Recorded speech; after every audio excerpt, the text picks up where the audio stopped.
Hello students, welcome to शिक्षा युग maths academy. हम पढ़ रहे थे रेलवे के प्रीवियस ईयर प्रश्न पत्र और पीछे हमारी क्लास में कुछ मिस्टेक हो गई थी जिससे हमारे प्रश्न कुछ छूट गए थे। तो आज उससे आगे करते हैं, ठीक है। तो आगे हमने पीछे तक जो प्रश्न किए थे वो किए थे यहाँ तक। जो आप देख रहे हो सेकंड लास्ट प्रश्न आपकी स्क्रीन पे, यहाँ तक हम पढ़ चुके थे और लास्ट क्वेश्चन आज हम सोल्व करेंगे।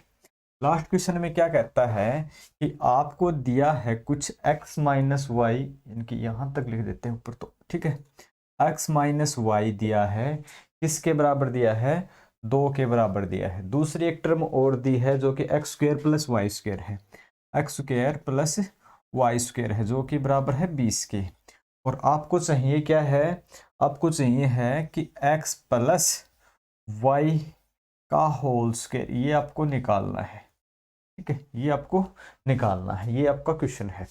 अब क्या करेंगे आप? सबसे पहले तो ये है x minus Y, X minus Y का होल स्क्वायर का फॉर्मूला क्या होता है? X square plus Y square minus 2xy होता है, ठीक है। यहां तक तो हमें पता है। x माइनस वाई की वैल्यू कितनी है? 2 है। x माइनस वाई की वैल्यू है 2, तो 2 का स्क्वायर कितना हो जाएगा? 4 हो जाएगा। X square plus Y square, X square plus Y square किसके बराबर दिया है? 20 के। किसके बराबर है? 20 के, ठीक है। माइनस कितना हो जाएगा? माइनस 2xy, ठीक है। यहां तक तो हमने सोल्व कर लिया।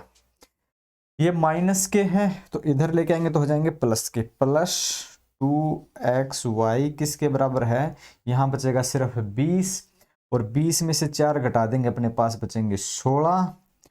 एक्स वाई क्या बचेगा? एक्स वाई बचेगा 16 को 2 से डिवाइड करेंगे, 16 भाग में 2 कर देंगे तो अपने पास आ जाएगा 8, ठीक है। ये तो आ गए 8। लेकिन ये तो 8 तो आपका आंसर चाहिए नहीं था। आपको तो चाहिए था क्या? x प्लस वाई का होल स्क्वायर चाहिए था, तो ये चाहिए था। इसका फॉर्मूला क्या होता है?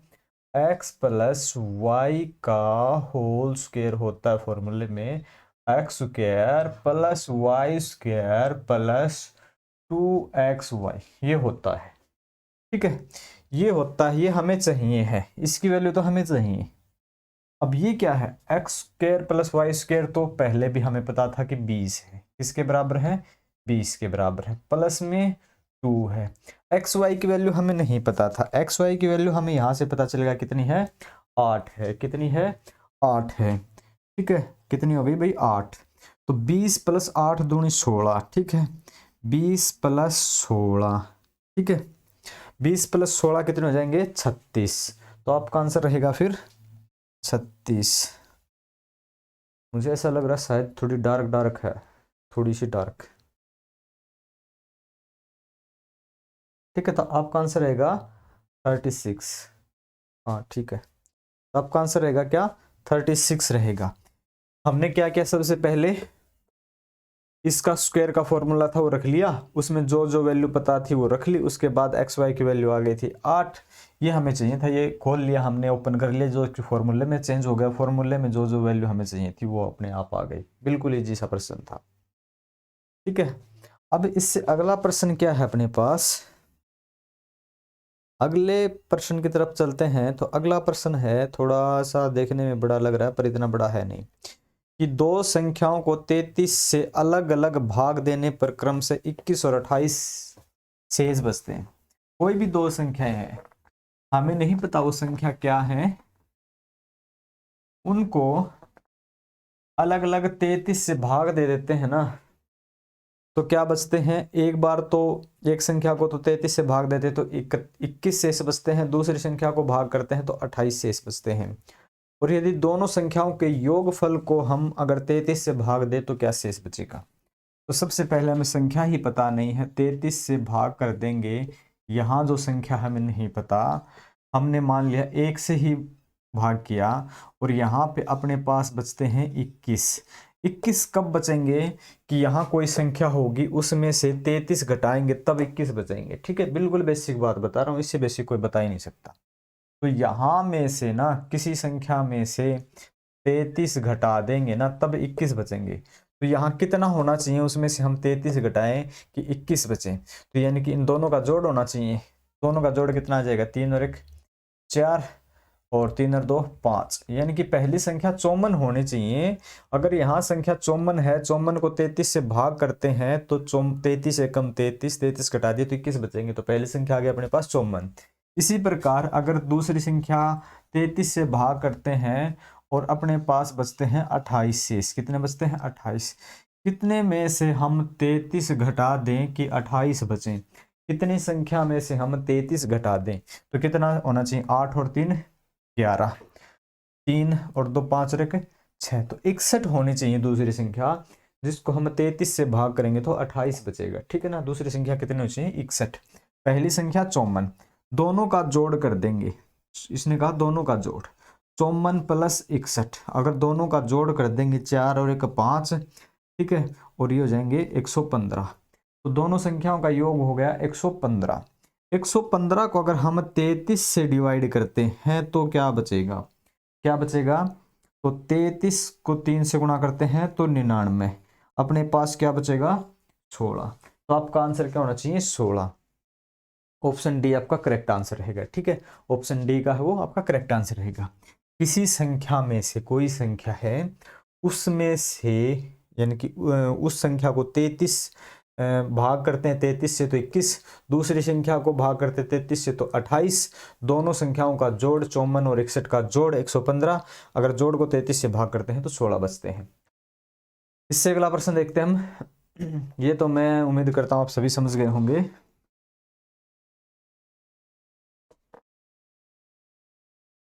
प्रश्न नेक्स्ट क्या कहता है आपको कि दो संख्याओं का योगफल है वो 84 है, 84 है, उनका एमएस यानी कि एचसीएफ 12 है, ऐसी संख्याओं के कुल युग्मों की संख्या क्या होगी।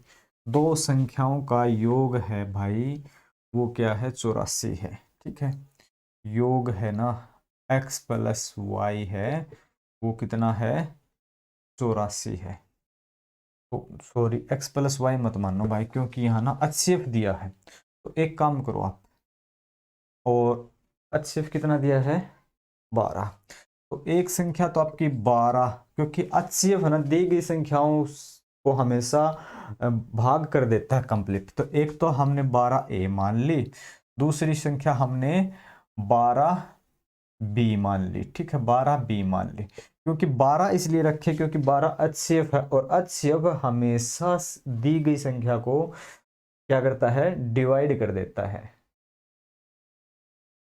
ठीक है, तो यहां से 12 कॉमन आ जाएगा, अंदर क्या बचेगा a प्लस बी जो कि कितना था 84 दिया था, कितना है 84 है, a प्लस बी है आपका 12 7 84, ठीक है, a प्लस बी का जो जोड़ आएगा आपका वो 7 आएगा, तो या तो संख्या 1 और 6 हो सकती है तब 7 होगा, यानी कि 1 और 7 का जोड़ 7, 1 और 6 का 7 होगा, 2 प्लस 5 का योग भी कितना होगा 7 होगा, 3 प्लस 4 का योग भी कितना होगा 7 होगा, 4 प्लस 3 का योग 7 होगा, 4 3 तो 3 4 आ चुके हैं, आगे आपके रिपीट हो जाएंगे, तो ऐसी संख्याएं 3 है, 3 है, ठीक है ना, 3 जोड़े ऐसे होंगे जो कि 84 को भाग करेंगे। अगर इस इक्वेशन को लेते हैं तो पहले को, तो a की वैल्यू 1 लेते हैं और b की वैल्यू 6 लेते हैं, तो यहां से तो आपका आ जाएगा 12 1 कम 12, और दूसरा जो आपका b की वैल्यू 6 लेते हैं तो 12 6 72, ठीक है 12 6 72 84 आ जाता है भाई, 84 आ जाएगा। दूसरे अगर ये लेते हैं तो 12 दूनी 24, 12 पंजे 60, फिर 84 आ जाएगा। आप समझ गए, कहने का मतलब इसने ये पूछा था कितने पेयर होंगे, कितने जोड़े होंगे, तो 3 पेयर होंगे, आपका ऑप्शन 3 का है कौन सा, बी ऑप्शन आपका करेक्ट आंसर है कि 3 पेयर किस में होंगे, यहां तक कोई दिक्कत नहीं है, ठीक है, आप समझ गए होंगे तो आप इसका स्क्रीनशॉट ले सकते हो।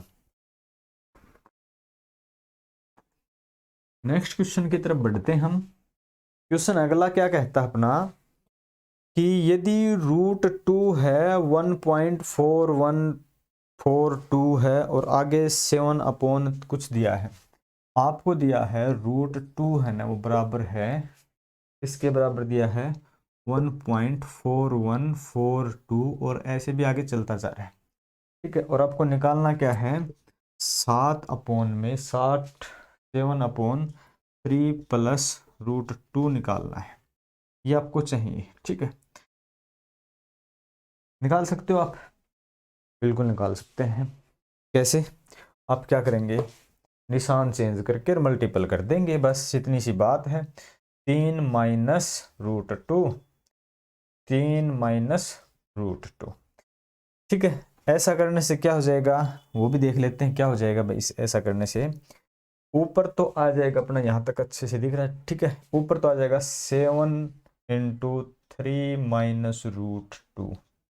ठीक है, नीचे कितना आ जाएगा, 3 का स्क्वायर, यानी कि a प्लस बी का फॉर्मूला है नीचे, a माइनस बी का फॉर्मूला जो कि a square minus B square होता है। अगर किसी को समझ में नहीं आया तो देख सकता है। तो a का स्क्वायर 9 माइनस बी का स्क्वायर √2 का स्क्वायर 2, नीचे कितना जाएगा, 9 में से 2 गए तो 7, 7 से 7 कैंसिल हो गए और कुछ बचा है नहीं। आपका आंसर कितना आ जाएगा, 3 - √2। कितना आ जाएगा, 3 - √2। ऐसा ऑप्शन में नहीं है। ठीक है, कोई बात नहीं है, आपके पास बच गया कितना, 3 - √2। 3 - √2 की वैल्यू यहाँ पे दी है, यहाँ पे दी है। अब ये देखना कि ये ना, ये अनकाउंटेबल यानी कितनी पता ही नहीं है, लेकिन ऑप्शन जो दिए ना वो पॉइंट के 2 डिजिट के बाद तक दिए हैं। तो 2 में से आप 1.41 घटा देंगे सिर्फ, क्योंकि 2 पॉइंट तक आपको आंसर चाहिए। 3.00, यहाँ 0 में से 1 गया तो 9, यहाँ बच गए 9, 9 में से 4 गए तो 5, फिर आपका पॉइंट यहाँ बच गए थे 2, 2 में से 1 गया तो 1, 1.59 आपका आंसर है। 1.59 आपका आंसर है। ठीक है, ये है 1 पॉइंट है, स्क्रीन पे दिख नहीं रहा क्या, पॉइंट है भाई, अब दिख रहा है, थोड़ा ज़्यादा वाइट हो जाता है कई बार, दिखता नहीं, सही है। ये 1.59 है, यहाँ तक कोई दिक्कत नहीं है। अब बढ़ते हैं इससे अगले प्रश्न की तरफ।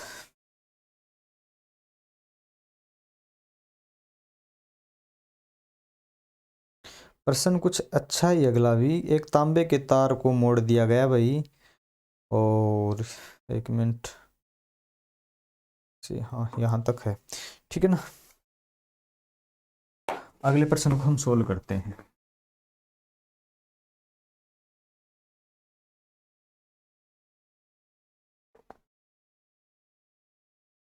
अगला प्रश्न क्या कहता है कि किसी तांबे के तार को जब एक वर्ग आकार में मोड़ा जाता है, तांबे का एक तार है उसको वर्ग के आकार में मोड़ा गया तो यह 121 वर्ग सेंटीमीटर वाले क्षेत्रफल का निर्माण करता है। एक तांबे का तार है, इसको एक वर्ग के अनुसार यानी कि सारी भुजाएं बराबर हैं तो इसका क्षेत्रफल है 121 सेंटीमीटर स्क्वायर में। ठीक है, तो ये क्या होता है, इसका एरिया क्या होता है आपको पता तो होगा ही होगा। ठीक है, क्या होता है, ए स्क्वायर, ए का मतलब है ये भुजा गुणा ये, ए स्क्वायर कितना है 121 है, तो ए कितना है 11 है, ये भी 11 है, ये भी 11 है, ये भी 11 है और ये भी 11 है, यानी कि चारों भुजाएं कितनी कितनी है इसकी, 11 11 है। ठीक है, चारों भुजाएं कितनी है, 11 11 है। अब इसका परिमाप क्या होता है, एरिया तो 121 है, परिमाप क्या हो जाएगा, पेरीमीटर इसका। ठीक है, पेरीमीटर क्या हो जाएगा इसका, 11 दूनी 22 33 44। ठीक है, यानी कि ये जो तांबे का जो तार है ना, इसकी पूरी लेंथ है ना, वही क्या है, पेरीमीटर है। लेंथ कितनी है इसकी, 44 है। कितनी है, 44। इसके आगे प्रश्न में कुछ और जोड़ दिया गया है, यदि उसी तार को एक वृत्त के आकार में मोड़ा जाए तो उस वृत्त का क्षेत्रफल क्या होगा। इसी तार को अगर ऐसा न करके ऐसा कर दिया जाए तो इसका क्षेत्रफल क्या होगा। ठीक है, हमें क्षेत्रफल तो पता नहीं है, न ही इसकी आर पता है। क्षेत्रफल का फॉर्मूला क्या होता है इसका, पाई आर स्क्वायर। ठीक है, ये पता होता है, ये हमें आर वैल्यू पता नहीं है। ठीक है, तो एक काम करो आप, लेकिन इसका एक पेरीमीटर का क्या होता है, ये तो एरिया का है, किसका, एरिया का। पेरीमीटर का क्या होता है, 2πr होता है। ठीक है, 2πr। अगर हम 2πr रखते हैं, ये r है भाई, 2πr रखते हैं जो कि है 44, जो कि है 44, क्योंकि ये पूरा इतना ही है जितना कि ये है। ठीक है, 2 पाई आर कितना है, 44 है। तो 2 पाई आर की जगह हम आर चाहिए तो ये रखेंगे 44। ठीक है, और नीचे कितना आ जाएगा, 2 आ जाएगा, पाई आ जाएगा। पाई की वैल्यू कितनी होती है, 22/7। तो 22 यहाँ पे 7 होते हैं, 7 कैंसिल होके कहाँ चले जाएंगे, ऊपर चले जाएंगे। तो 22 दूनी कितने होते हैं, 44। तो 44 से 44 कैंसिल। आर की वैल्यू कितनी बची है, मात्र 7 बची है। आर की वैल्यू कितनी बची है, 7 बची है, 7 बची है। अब एरिया चाहिए। अब एरिया निकाल सकते हैं हम कैसे, pi R square, pi R square. Pi की वैल्यू कितनी है, 22/7। आर स्क्वायर यानी कि 7 × 7। एक 7 से एक 7 कैंसिल हो जाएगा। 22×7 154 होते हैं। 22×7 154 होते हैं। तो आपका आंसर क्या जाएगा भाई, 154 आपका करेक्ट आंसर हो जाएगा। 154 आपका ऑप्शन है कोई, 154 आपका पहला ही ऑप्शन है, तो आपका पहला ऑप्शन सही है। तो आपका आंसर हो जाएगा ए।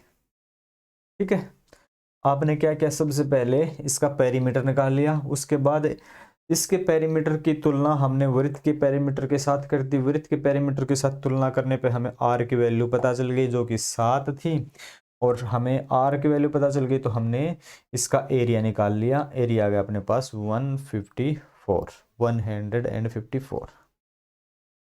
इससे नेक्स्ट क्वेश्चन की तरफ हम बढ़ते हैं।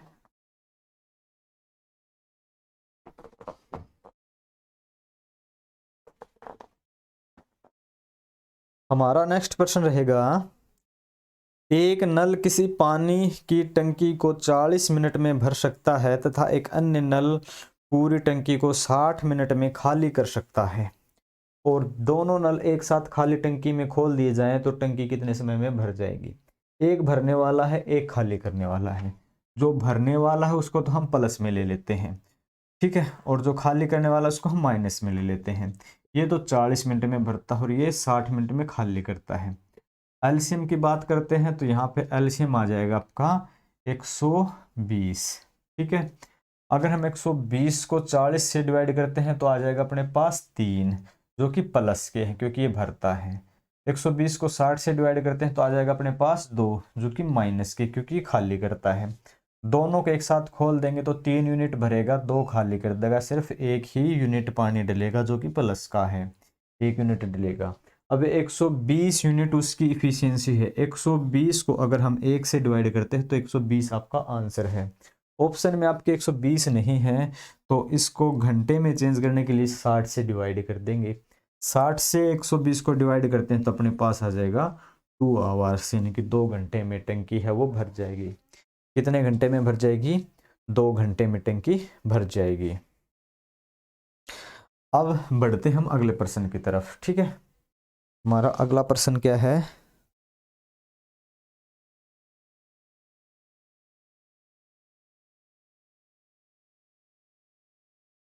ठीक है, अगला प्रश्न क्या है, ए बी सी मिलकर किसी कार्य को 30 मिनट में पूरा कर सकते हैं। ए बी और सी किसी कार्य को मिलकर 30 मिनट में पूरा कर सकते हैं। जब किसी काम को करने के लिए ए प्लस बी प्लस सी को लगा दिया जाता है तो किसी काम को 30 मिनट है क्या, हाँ 30 मिनट में। ए और बी उस काम को 50 मिनट में। अगर उस काम को ए और बी को लगा दिया जाता है तो 50 मिनट, यानी कि ज़्यादा समय लगाएंगे। सी अकेला उस काम को कितने समय में करेगा, एलसीएम आ जाएगा यहाँ पे 150। 150 को 30 से डिवाइड करेंगे तो आ जाएगा आपका 5 यूनिट। ठीक है, 150 को 50 से डिवाइड करेंगे तो आ जाएगा 3 यूनिट। इसका मतलब ये होता है कि जो 50 यूनिट 3 यूनिट है, ये ए बी की इफिशियंसी, ए बी की 3 है और तीनों की 5 है, तो सी की कितनी बच गई, 2 बच गई। सी की कितनी बच गई, 2 बच गई। 150 यूनिट को अगर 150 यूनिट को अगर हम क्या करें, 2 से डिवाइड करें तो अपने पास कितना आ जाएगा, 75 मिनट। ठीक है, कितना आ जाएगा, 75 मिनट।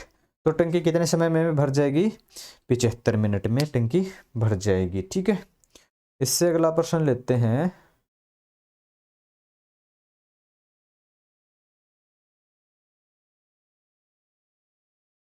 प्रश्न क्या है, पी किसी कार्य के 1/4 भाग को, अगला प्रश्न देखेंगे, पी किसी कार्य के 1/4 भाग को 10 दिन में करता है। अगर आप बताएं पी है ना वो 1/4 भाग को 10 दिन में करता है तो पूरा काम क्या हो जाएगा, गुणा में 4 आ जाएगा, यानी पी किसी काम को 40 दिन में करता है। क्यू है वो किसी काम के 40% को 15 दिन में करता है। 40%, ठीक है, 40% का मतलब आप 40/100 लिख लें, ठीक है। और ये कितने दिन में करता है, 15 दिन में, ठीक है। 2 0 से 0 तो वापस चेंज कर देंगे, 2/5 होता है। तो इतनी मेहनत क्यों करी, 40% की वैल्यू 2/5 ही तो होती है। 40% का मतलब है 2/5, ठीक है।